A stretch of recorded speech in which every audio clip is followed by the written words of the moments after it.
Craving fresh, made-from-scratch Mexican food that actually tastes homemade? Cafe Rio's got you covered. Every tortilla is hand-rolled, every sauce is slow-simmered, and every bite is bursting with bold flavor. Hungry yet? Don't wait. Order now at CafeRio.com. Build your burrito, salad, or tacos exactly how you like them, and we'll have it ready hot, fresh, and fast. Whether it's lunch on the go, dinner with friends, or a full-on fiesta at home, Cafe Rio always brings the flavor and the fun. So what are you waiting for? We've got you covered. Savor the flavor and order now at CafeRio.com.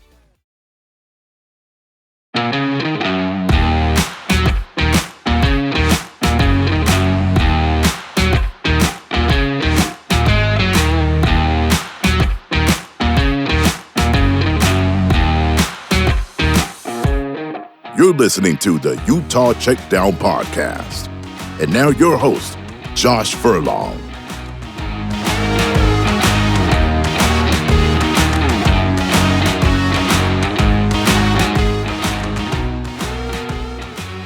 Welcome back to another edition of the Utah Checkdown podcast. I am Josh Furlong. Happy to be back with you again on a Monday.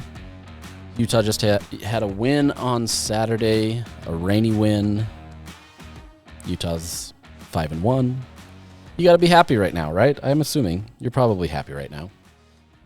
You got a big game coming up this weekend again. It never ends. There's always another game to be played. But you got to be feeling pretty happy about it. So we're gonna jump into a bunch of that stuff today. We're gonna give another game time update like we do every Monday. We'll look at the AP Top 25 rankings as we do every Monday, and then we'll recap the Utah-Arizona State game. Is Utah legit? And we'll do a breakdown of that game with some stats. We'll also look at some few comments made from media availability today with Kyle Whittingham. So we'll jump into all of that and discuss all the fun that is Utah football. So before we do that, let me tell you about our partners, Cafe Rio. Craving fresh, made from scratch Mexican food that actually tastes homemade? Cafe Rio's got you covered. Every tortilla is hand-rolled, every sauce is slow-simmered, and every bite is bursting with bold flavor. Hungry yet? Don't wait. Order now at CafeRio.com. Build your burrito, salad, or tacos exactly how you like them, and we'll have them ready, hot, fresh, and fast. We've got you covered. Savor the flavor and order now at CafeRio.com. All right, let's start with the usual. We'll go with the game time update. I'm not going to spend too much time on this one. Utah's game against Colorado next week, so the week after Utah plays BYU. October 25th, they will play at 8:15 p.m. on ESPN. So another late kick. I'm blaming the people who wanted to put on the drone show for making this an 8:15 kick. They got to get that in there somehow, so this is your fault. I did not want the 8:15 kick, as I've said many times there, but I don't get to decide this, so maybe one day. Do you think I'll ever get that chance? Probably not. That'd be kind of fun. Go dictate when teams play. I'd have to work at a TV network to do that, to figure that out. But, could you have some fun with it? Could you put some retribution? No, I'm just kidding. But Utah, Colorado, kicking off at 8:15 p.m. Expect to have that drone show in its full glory, barring weather again. And another night environment. This last weekend, the night environment wasn't quite the same as what was expected, right? Obviously, with those torrential downpour, rains, wind, and everything, it kind of really put a damper on that. And we'll get to that in a minute. But it's still an opportunity for Utah to be able to go out there and potentially get a win at Rice-Eccles Stadium against a Colorado team that is just been okay. They did get a win over the weekend, and it was a good win for them. So things are looking up for them, but at the same time, it's not the same Colorado that it was last year. So we'll leave it at that. We'll move on to other games, and we'll get into that a little bit later. We're back to do the AP Top 25 update, though. I've gotten a few people giving me some feedback saying that they do appreciate my insight into this. Not me personally, but my insight in the sense of knowing what it is and maybe deciphering how some of this goes. But people don't care. Well, people do care, apparently, what I say or write or rank this week. And, a certain fan base is super happy with me right now, but they're always happy with me. and that's the nature of this business. So anyways, Utah jumps back into the poll with their win over Arizona State. So Utah is now ranked number 23 with a 5-3 record. The only loss is now to number 7 Texas Tech. So clearly Texas Tech has really separated itself in the Big 12. They are the team to beat. This is not a shocker to anybody that watches college football. Yes, they have funded a team, but at the same time they've been together, right? They've worked hard and come together to do well. There are moments where the Red Raiders look like they can be beat. I would say their offense hasn't always been up to the same level as their defense, right? And I think if there's a chance to get after this Texas Tech team, it has to do something with an offense not clicking at the same rate. But with that said, I mean, this offense continues to churn out points. So they find a way. You have to hold them down for a long time, and it's just not been possible so far this year. So Texas Tech remains this tough team to beat, barring some team having a great showing or Texas Tech having a poor showing one week. It feels like this is theirs for the taking, right? And you can be upset about that. You can be upset about all the money that they've spent, but at the same time, it all has to kind of come together. You can spend a bunch of money, as Texas A&M has found out in the years past, and not be able to produce. So it's not just about the money, though that does help. You do have to have the talent come together. They have to work together. They've got to have everything kind of work. So it is working right now. We're only halfway through the season, a little past that point. But we'll see what happens. Things change, right? Like if you would have asked me, a month ago if James Franklin would still have a job, I would say yes, because that sounds absurd. And here we are. It's Monday, and James Franklin was fired. So that, for those that don't know, that's Penn State's head coach. Things happen. You have a team that was ranked, top 3 preseason rankings, was expected to be a phenomenal team this year, and they've suffered 3 straight losses, with losses to UCLA and Northwestern being the most difficult of those.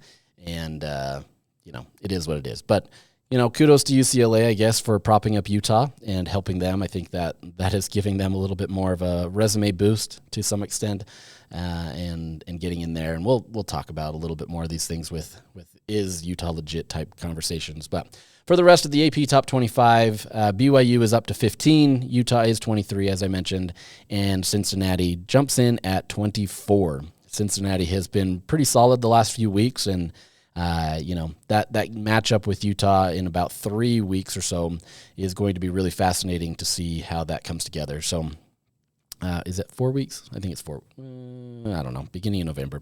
Really, really fascinated to kind of see how that game goes, how these two teams progress with that. And, do we have another 2 ranked teams?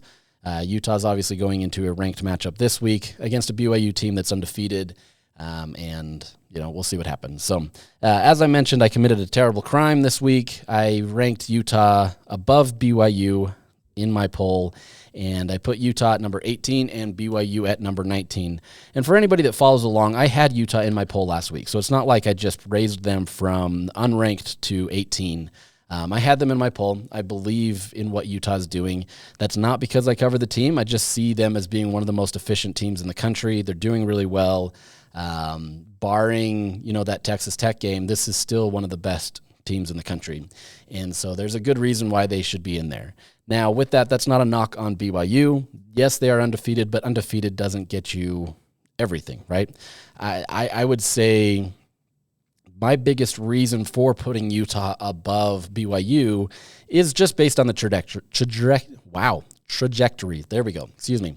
And it's funny to say that, given that Utah has 1 loss and BYU has none. But I think Utah, after the Devin Dampier injury against Texas Tech, has really shown that they can just dominate any single team, right? Outside of Texas Tech. There's still that caveat. I understand it. I'm not brushing that aside. That's a big one, but they're also the number 7 team in the country, so there's clearly going to be something there. With this BYU team, it's not that I doubt them, right? I think this team is a phenomenal team. I think they're solid, especially their defense. They have a great defense that has done well.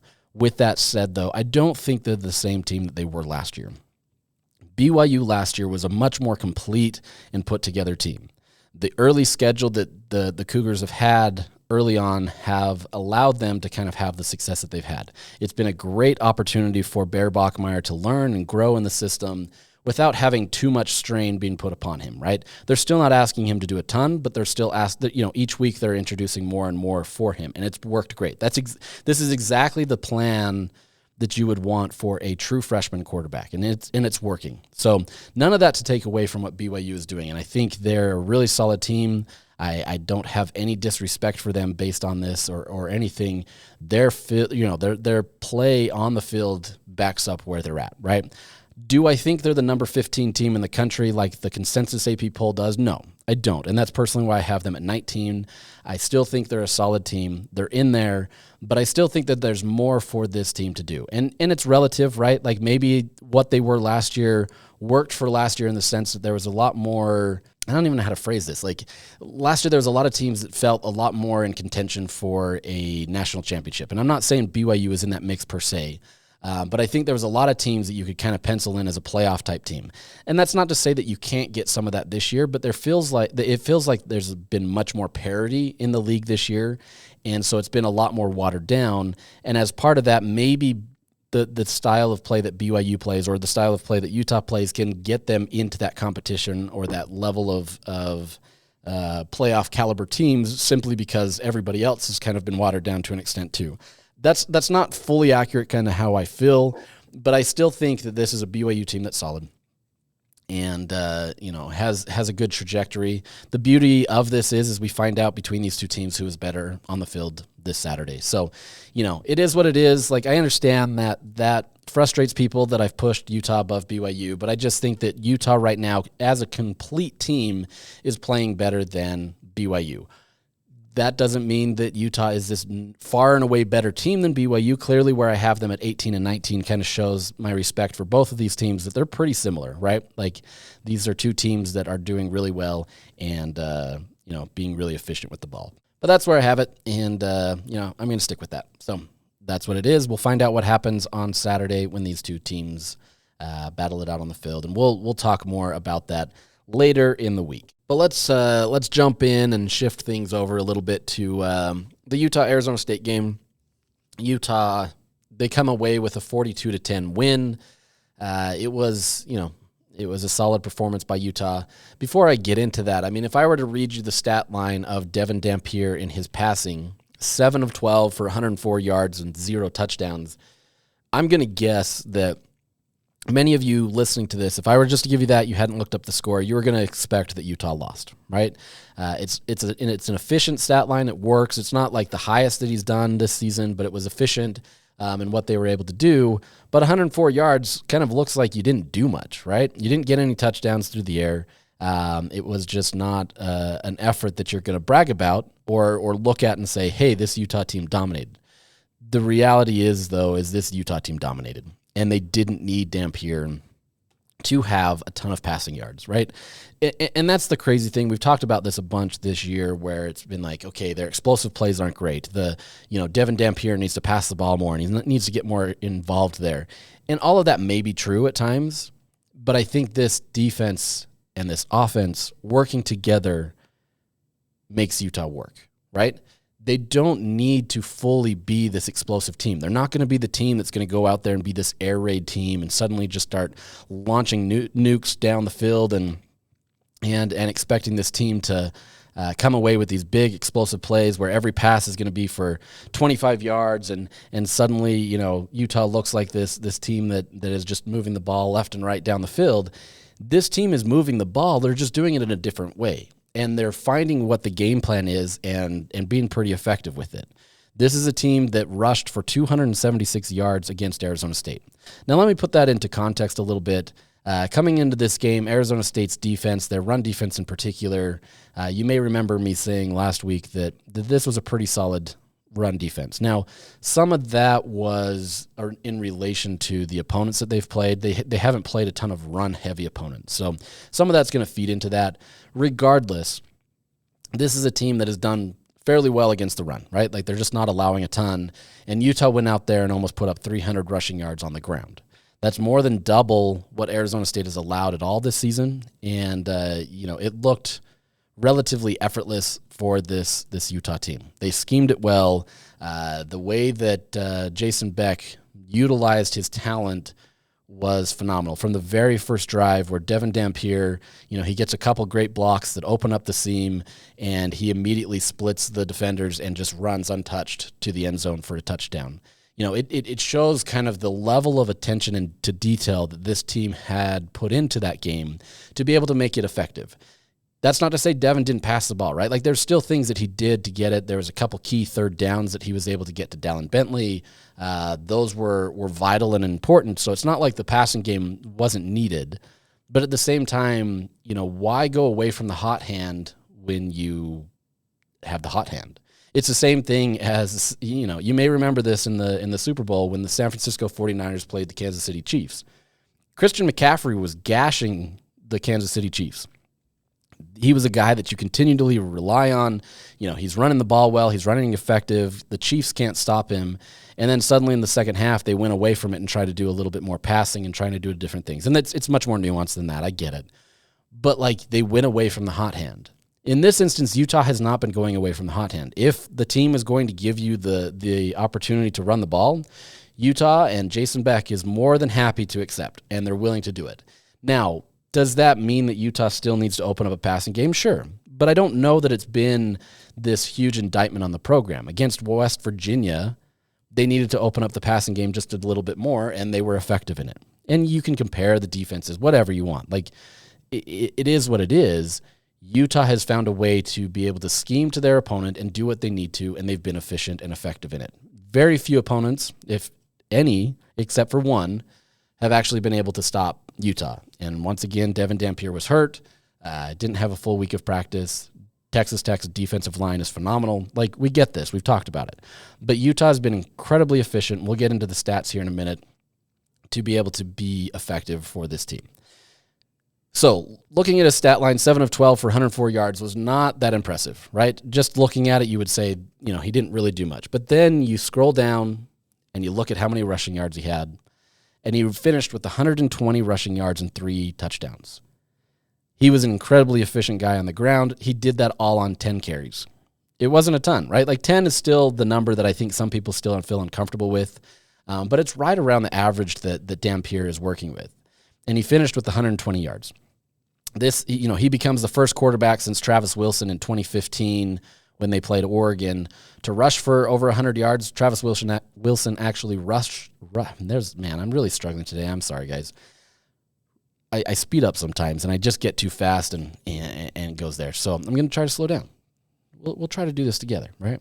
Travis Wilson rushed for 100 yards that game. So Devin Dampier eclipsed that by 20 yards, 3 touchdowns. I mean, this was a phenomenal effort by the QB. You really see him at a different level when he's able to have everything at his disposal. You see him much more healthy. He's making decisive reads. You can clearly tell that he's not using his legs initially, but when he's been tasked with doing it, he's incredibly efficient. He's also patient too. I think that's the thing that Kyle Whittingham talks about all the time with him, is that he's instinctual like a running back, and he has that patience that allows him to say, okay, it's not there yet, now go. And he's been effective with that. Does that mean it's always going to work or that teams can't scheme against that? No. But he's been incredibly efficient with it and done really well. So he leads the team with 120 yards. Like I said, 10 carries, does well. Wayshawn Parker adds 55 yards. He averages 5.5 yards per game, or for that game, excuse me.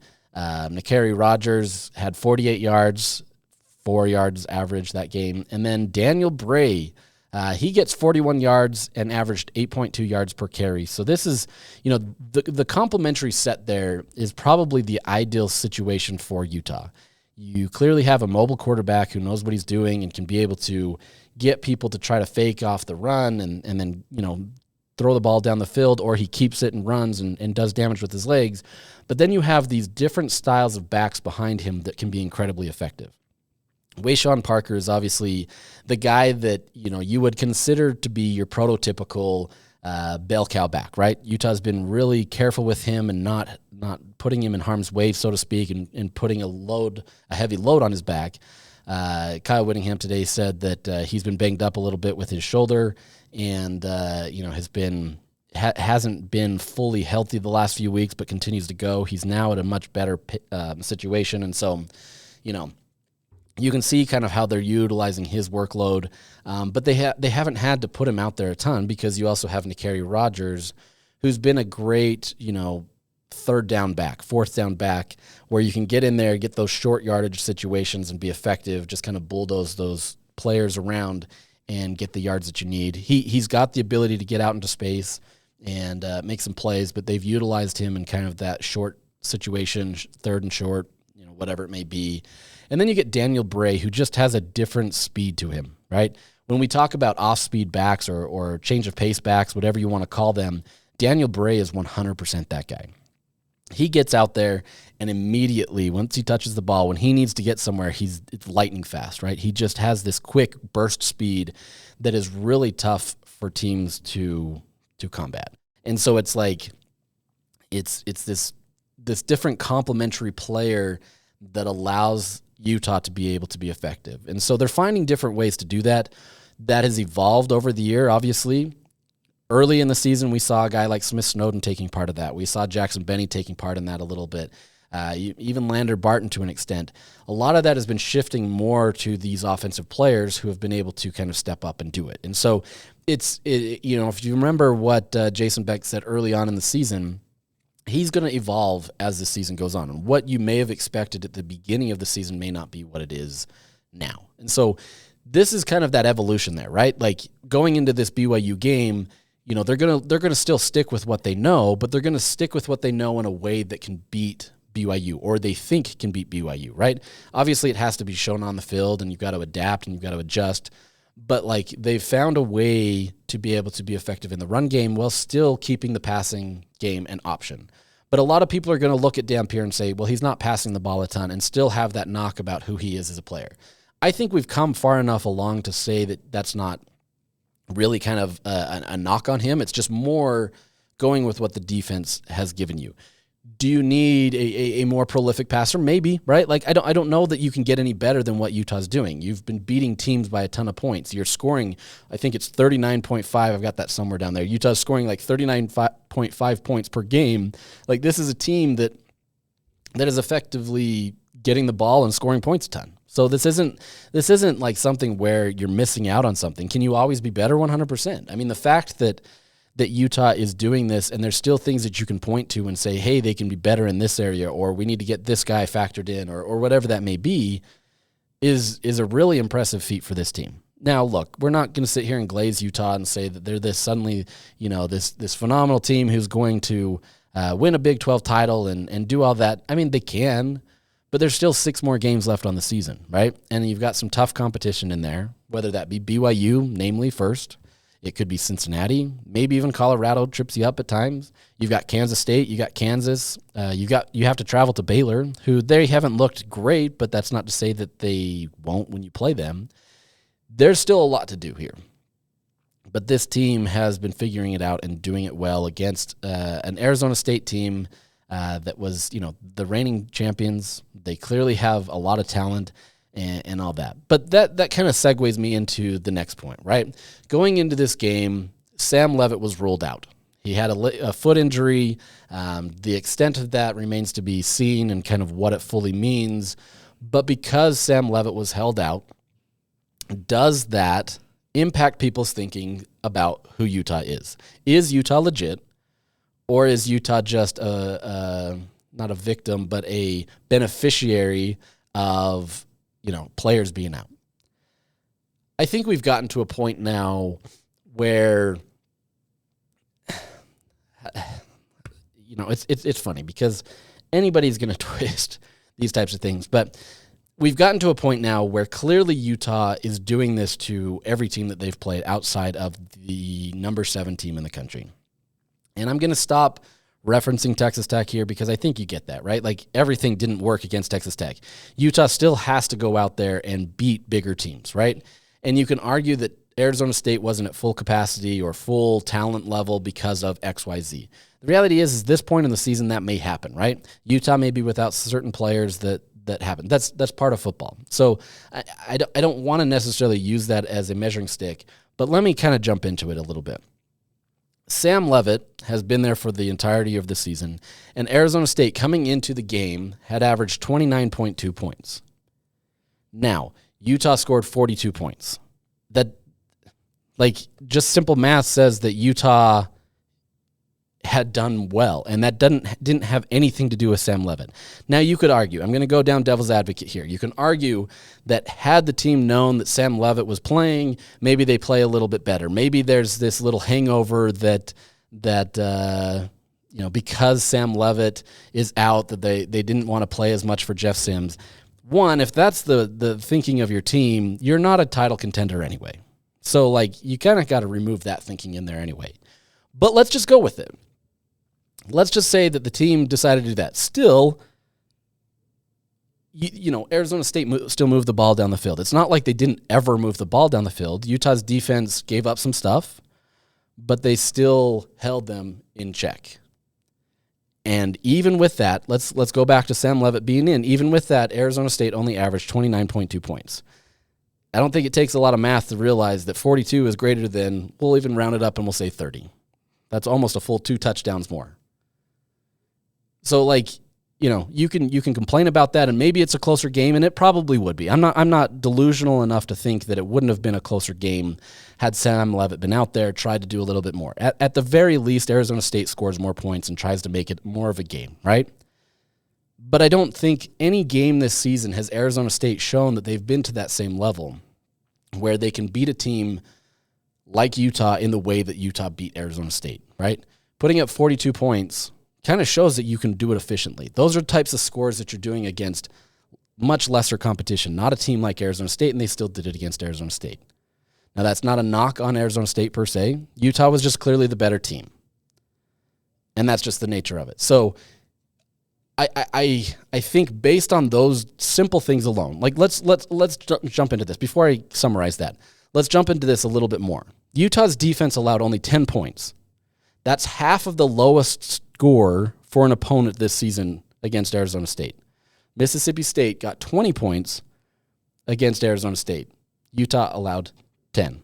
They allowed Arizona 20 points. Sorry. I got that confused. Either way, Mississippi State only allowed 20 points for Arizona State. Utah allowed 10.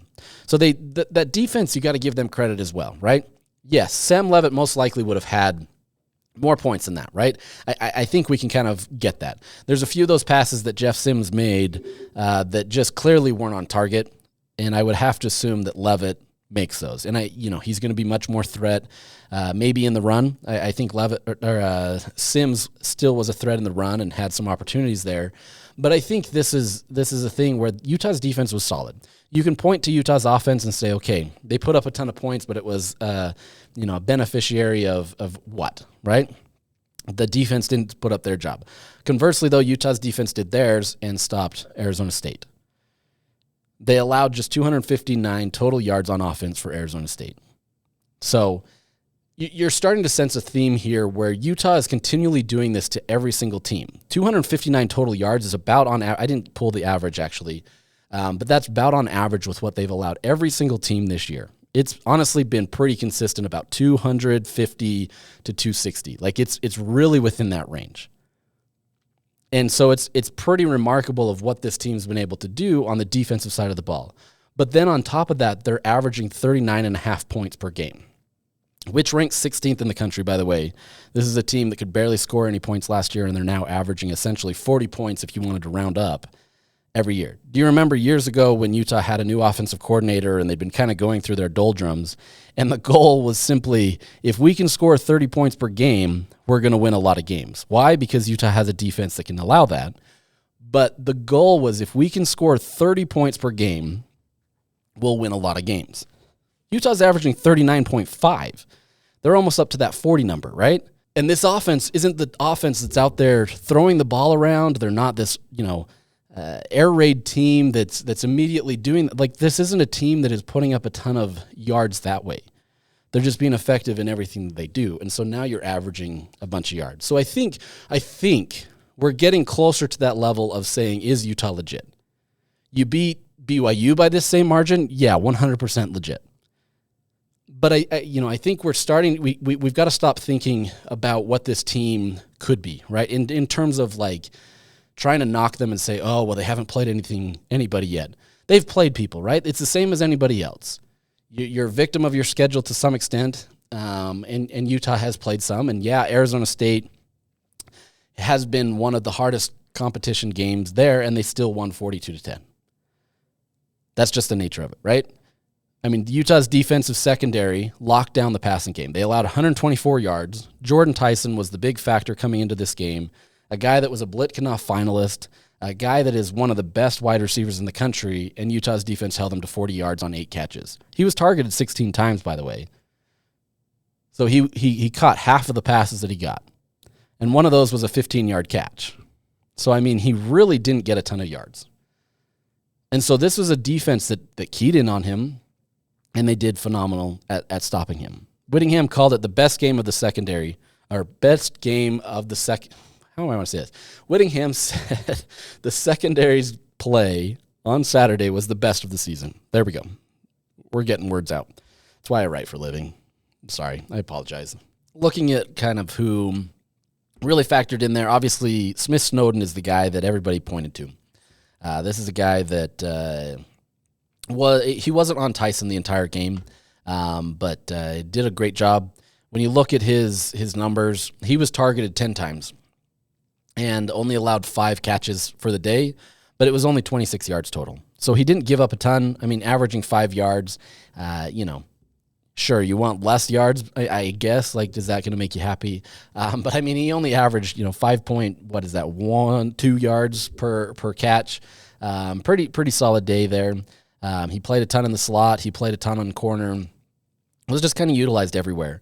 But it wasn't just Snowden, right? This was it legitimately backs up what Whittingham said about this being the secondary's best performance of the season, because you had a guy like Blake Cotton who's really starting to take hold of his role. And it's not to say that he hadn't been before, but you're starting to see him feel more comfortable in his role and what he's able to do. For example, he was targeted 6 times. So 6 passes came his way, and he only allowed 1 for 5 yards. He played a ton on the outside in the corner, some in the slot. This is a guy that just was great. He didn't allow anything to really come by him. Scooby Davis, the veteran here that many people talked about being the guy to be your starter at corner, he was targeted 8 times. He only allowed 4, so 50% again, and once again for only 25 yards. Those 3 guys alone, they only allowed, 56 yards? That's not a lot. Oh, and then by the way, Te'o Johnson, safety. He was targeted 4 times and allowed 0. Like, this was a phenomenal effort by this team. And it's not one that I think is going away anytime soon, right? I think this was the thing that everybody was looking at of, okay, Jordan Tyson's going to be a test. Oh, and by the way, they get one of their receivers back in Jalen Moss. And Utah locked him up. Now, is that replicable in every single game? Probably not. I don't know that you're going to have that same performance every single week. And if you do, you're going to be one of the best teams in the country. But I think you're starting to see this team buy into its identity. They're starting to see what they can be. They're starting to see that they can be this elite team on defense. And they're also starting to believe that they can be an elite team on offense, which is not something I think many Utah fans were expecting. I think, given what Utah was last year, it was an abomination of an offense, right? You just didn't do anything.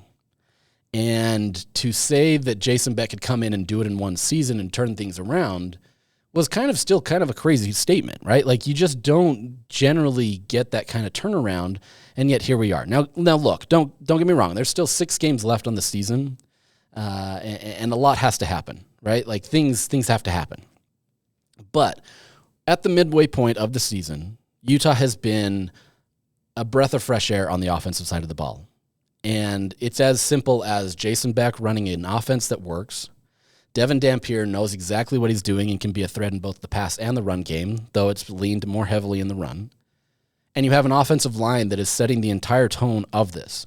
Oh, and by the way, Utah's defense, which has, lost a few players, has moved on and had guys go to the league or graduate, they're now getting up to that kind of elite status as well. They're still not there.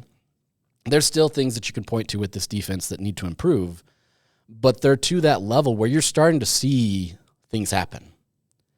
And so, like, you have to believe that Utah is pretty solid, right? In years past, if you had an offense like you did last year, and yeah, you can nuance it all away and say, or explain it all away that, you had to go to a freshman quarterback and you had this and you had all these injuries and X, Y, Z, and they all matter and they all tell the story. You just don't, in the old system, wake up the next day and say, hey, we're going to be, the 16th best team at scoring in the country.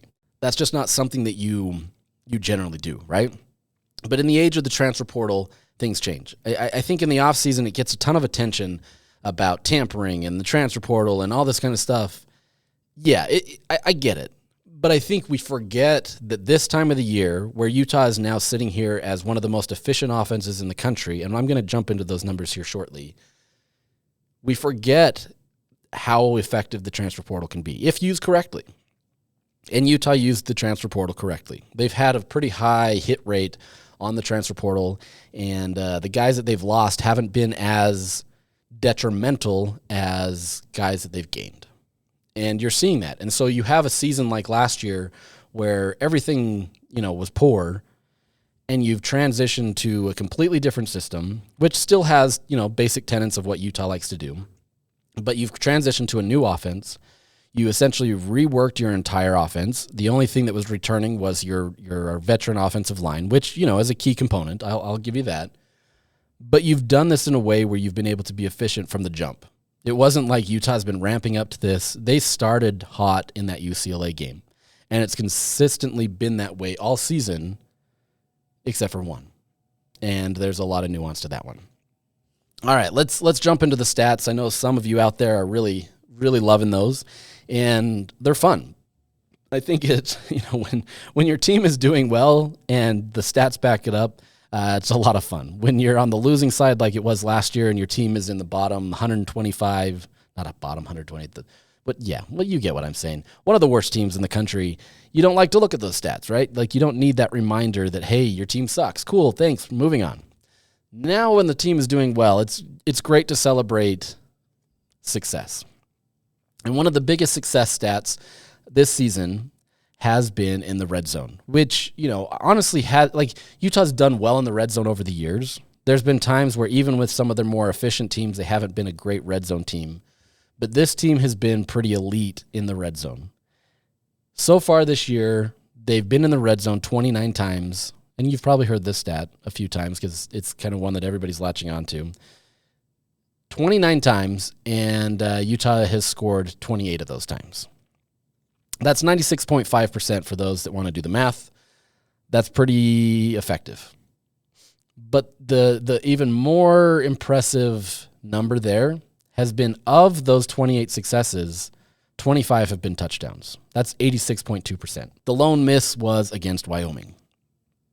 And, it had its chances. It just didn't work. But Utah has been incredibly efficient. They get in the red zone and, literally 9.6 times out of 10, they've scored. And 8.6% of those times, 8.6 out of 10, they've gotten a touchdown. So a pretty effective number for that. This is an efficient team that is doing a phenomenal job. Looking at it in the past, right? So Utah is fourth in the country in the most touchdowns scored. So 25 is the fourth. Now to contextualize that, last year Utah had 19 total touchdowns all season. Utah has 25 right now. 19 last year. That was 112th in the country.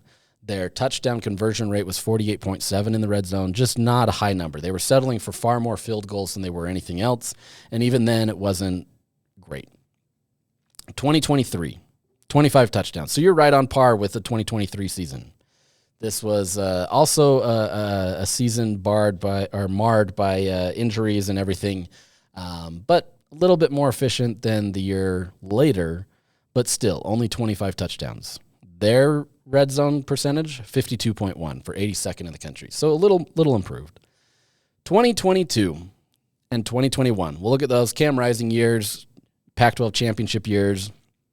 2022, Utah had 53 touchdowns that season. So Utah is just short of on pace.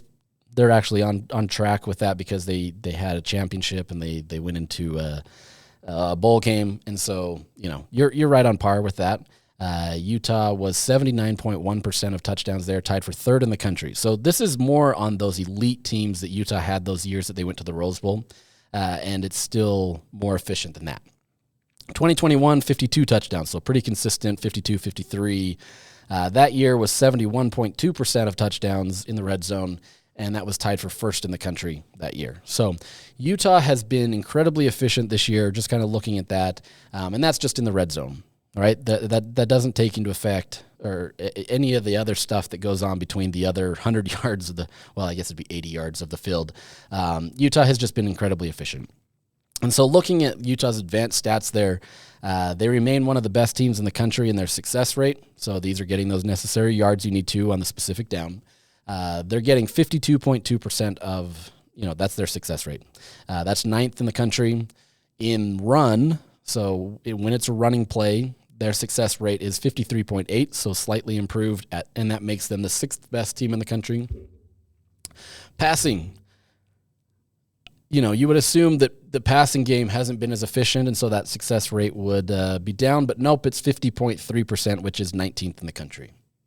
So no matter how you look at it, Utah's a top 20 team in success rate. So they're moving the ball efficiently.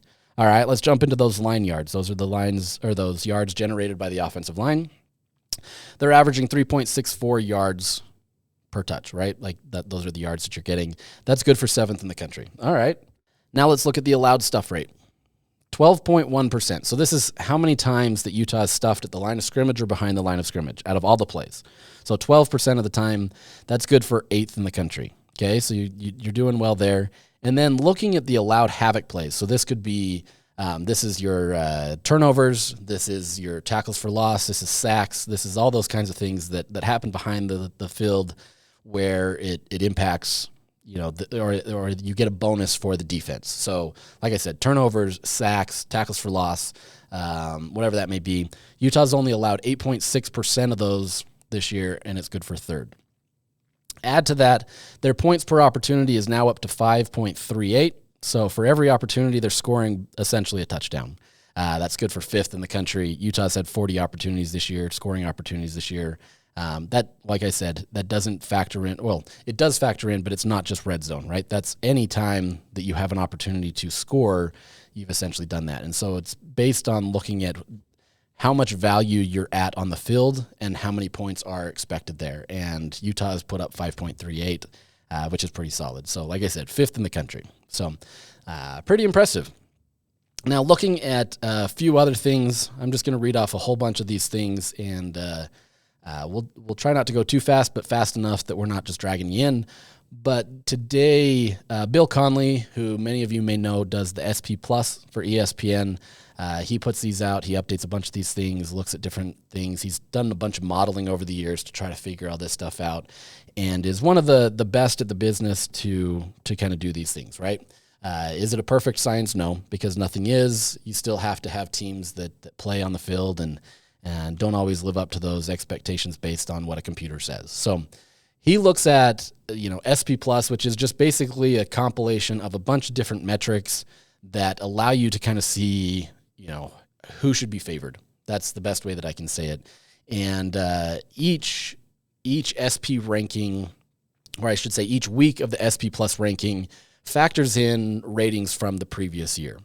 You've got to add some of that kind of stuff in there to be able to kind of help the model move forward, because you just don't have a large body of work. And as the season develops, a lot of that prior stuff gets kind of stripped out. He mentioned in a tweet that he put this out. He says, "I do this because it makes the projections better, not because I resent your team or have an agenda to uphold." Meaning he still keeps some of those prior stuff in there. It's much less. I'd be curious to know what that full percentage is. Is it 5%? Is it 10%? Whatever it may be. But right now he says it's basically at 40 to 50% of the rating is the prior year kind of factoring into that. So he stripped all that out and just looked at this year in its totality. If you were to just look at it this year and put a ranking system or a rating system on the teams, how do they stack up?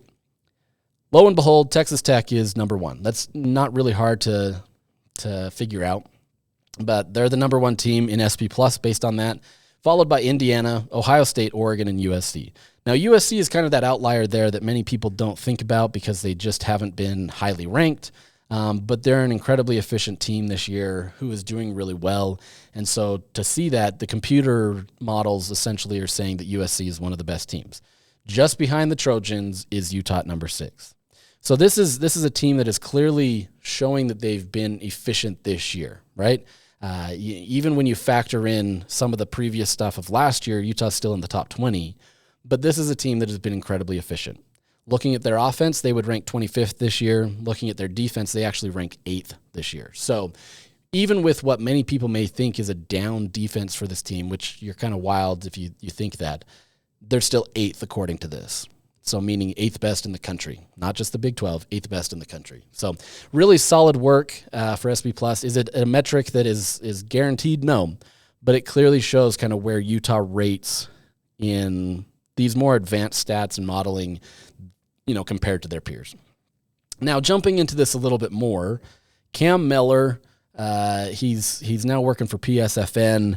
It's kind of like does a lot of fantasy sports, does a lot of analytics stuff, trying to get people to kind of subscribe to those different things. I get emails from them pretty much daily with different tidbits on all the teams, and I can kind of wrangle it a little bit and look at it.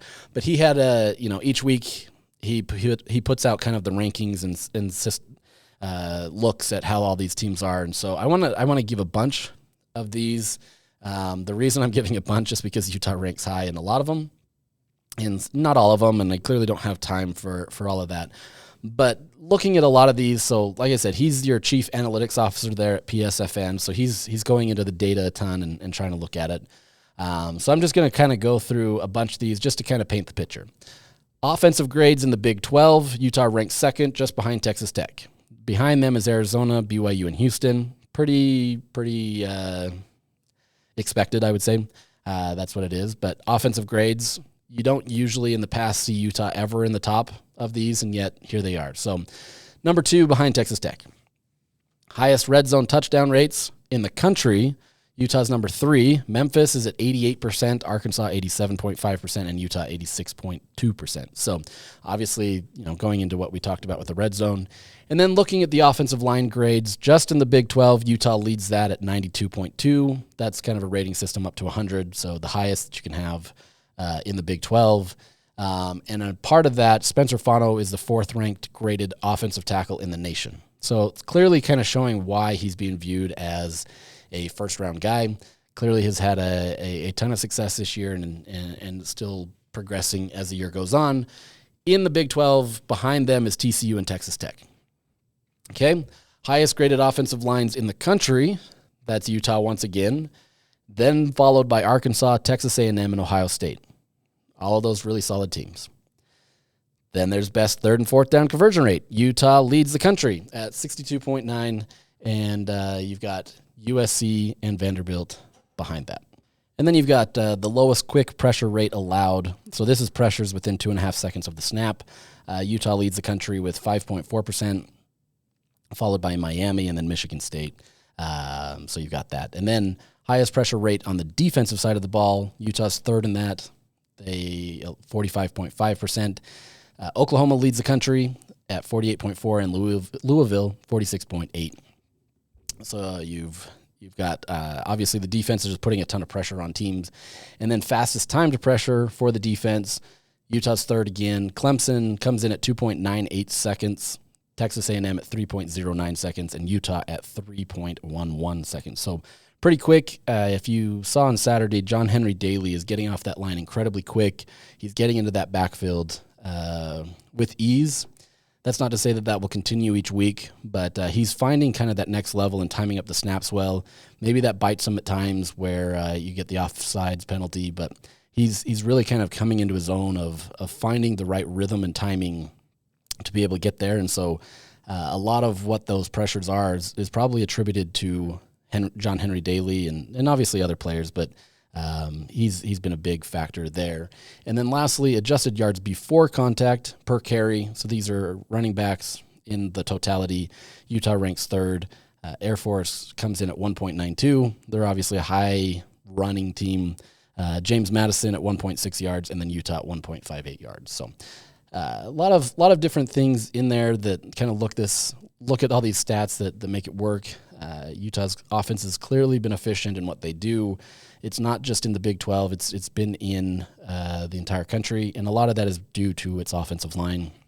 That's been the biggest thing for them. But they've been efficient in third and fourth downs. They've been efficient in the red zone, and just in totality in running. So a lot of those different things that kind of get in there and move forward. So let me take a pause here, and we'll tell you about our partners at Canyon View Credit Union. At Canyon View Credit Union, it's on the house. Close a mortgage and get a free appraisal up to $600. To learn more details or apply, visit canyonviewcu.com. All right, continuing on with the episode, we got a couple things from what Kyle Whittingham talked about today, and the first and pretty much primary one that most people are focusing on is Kyle Whittingham shut down any conversation about BYU in general, talking about their players or anything like that. A media member started to ask a question about Bear Bachmeier, BYU's QB, and before he could finish, just kind of a standard question about what he thought about him, Kyle shut it down and said he's just going to focus on his team this week. He's just going to focus on his players. He's going to focus on his coaching, that kind of stuff. And so obviously that's caused some frustrations with some people. I can tell you, I can let you guess which those people are. But it's an interesting situation with Kyle Whittingham because he's clearly, it's his alma mater. BYU is his alma mater, but forever he's had a really different relationship with BYU. And in years past, he would say the name and he would do different things to be able to kind of play up the rivalry and different things like that. And then, along the way, that has shifted tremendously to the point where he won't even say the name BYU. He'll either call it the rivalry game, the team down south. He won't use that one as much. But for the most part, he can't say the name BYU. And it's this interesting thing that really drives people crazy because he can't say anything about it. This year, he's taking a little different tone simply because that's what he wants to do, and that's his prerogative. It is different from what he does with other opponents, right? Like last week when we were talking about Sam Levitt, he gave answers about it, and he talked about Jordan Tyson and different things that way.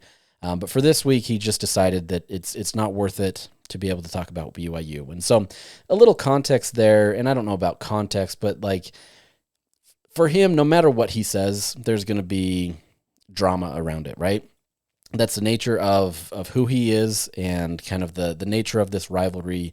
And I think he's just trying to do anything he can to not bring any undue criticism to others, right? All it takes is saying one wrong thing about Bear Bachmeier or somebody else, and suddenly that gets clipped and tweeted and everything gets, crazy online because of something that he says. And look, I don't think he would go out there and say anything bad, but I think it's just to avoid any type of locker room fodder out there. And whether, teams truly believe that or buy into different things like that, that's their prerogative. But I think he's, this is just my interpretation of it, is he's trying his best to just drown out the noise, right? And if he can take the heat for not saying anything about them, he'll do it, which he's clearly taken some heat from people for that and being petty or whatever that may be. You can have your own opinions about that. I think he'd much rather have that than misspeaking or saying something that could be twisted and then get his team, in a more difficult position. Now, is it, trying to be too careful? Sure. I think there's that, but I think at the same time, when you're looking at this and from a PR perspective, you're trying to mitigate disasters, right? And I think that's essentially what he's trying to do. There was a couple things said last year with Jalen Glover about BYU in this game, and, I don't know that necessarily brings up any added motivation for a team. Like, there's different things that teams can rally around and different stuff like that. But I think he's just trying to do whatever he can to distance himself from from that noise. And so whether it means not answering questions about BYU specifically, he did go on to mention, a ton about Kalani Sitake and how they are friends, and how he sees him as a great coach, and he's continued to improve as a coach. So it's not like he didn't say anything about it, but there wasn't going to be any direct conversations about players or, the schemes or different things that way. It just wasn't worth it to him. And with that said, I mean, he did approach this saying that these are two teams that are similar, right? They have, clearly similar coaching staffs in terms of how they've been able to go back and forth from each other. Both of these teams have great defenses. There's a lot of similarities in a lot of what they do. And so I think he just kind of wanted to keep it at that. Now, this statement that he made, it felt, it felt like one that he planned ahead of time. I don't think he just decided in that moment that he just wasn't going to talk about BYU. But I think it's one that is interesting nonetheless, right? And if this is what he feels like he can control to be able to make sure that his players are dialed in and focused, so be it, right? That's what he has to do, is his prerogative, and clearly he's done different things to try to give himself whatever edge that may be. So, the noise from various entities, they make it to these programs, right? Like, whether I say it or whether somebody else says it or anybody else out there doing different things, these players can see it. And so if that adds any extra motivation, to be able to do stuff like that, like, why put it out there? So I think that's what he's doing.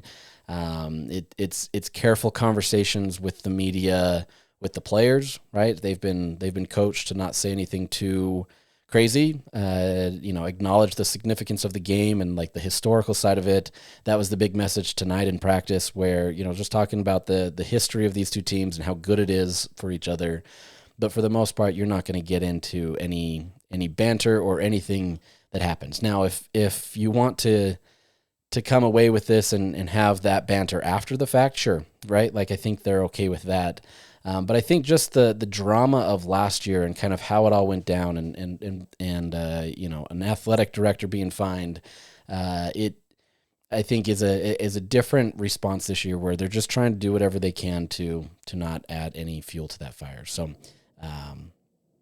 interesting situation that has shaped up from that, but it is what it is. So, one other thing that I'll address, and that's on Whittingham retiring. He was asked a question in jest, in part, whether he's essentially retiring in a roundabout way. And the question was, how does it feel to never have to lose to Arizona State again as a coach? Obviously, paying that line that this was his final year, and Kyle laughs about it, and it came from Patrick Kinahan, who's his it's a friend. They have a great banter with each other. And so it's just a fun little thing that they're having. But then again, today he was asked about kind of his future and what it could be. So, I think the way that this is moving, the way that Utah is trending toward this, is as long as they continue to have this solid season, I think he knows that, his time is up. As much as I think he could coach for several more years and that desire would still burn in him to be able to do it, I think he's realized that this is kind of where he wants to be. So the fact that Utah's having a successful season, that they're able to do this in the way that they have, leads more to the credence that he can kind of walk out on his own terms and do what he wants. Now, like I said previously, that there's still 6 games left in the season. There's still a lot left on the table. This game on Saturday means a ton to him. And if he is retiring, he wants to go out on a high note, right? You want to beat your rival. You want to be able to say that you did it, have that winning record against them, and then you leave on a high note, and, whatever feelings he has toward BYU or Kalani Sitake or other things, that's kind of it. So it's interesting. I think this is one of those things where, this is probably the end. I think he sees that he needs to turn it over to Morgan Scalley and the direction that it can go. But, it all, it's unknown, right? And I think he truly means it in the sense that he doesn't know, if that's going to be the case. But everything is kind of leading toward that, right? And so I think, you're going to see a team that's motivated to fight for him, whether anything has been said internally about it, but I think, you're going to see a lot of fight for that. So this week will be an interesting week. We've got a lot more to talk about as we preview it, and we'll get into that. But it's fun to have these two teams together. It's fun to have. It means something. You can hate rivalry week because of the hatred that can come out. You can embrace it. You can enjoy it. But I think these two teams need each other, right? I think it's good to be able to have a rivalry. It's good to be able to have a passionate game where you can get up for it. There's drawbacks to it, right? Every rivalry game has a drawback to it. But at the same time, I think it has more benefit than anything else. So, it is what it is, and I think it's fun. And I think we'll continue to do that, and preview these guys and do different things in written form or in this podcast. But we'll come back again later this week and go on a little bit more of a preview of BYU and get ourselves ready for Saturday and the big rivalry game. So with that, we'll sign out today, and I hope you have a great week.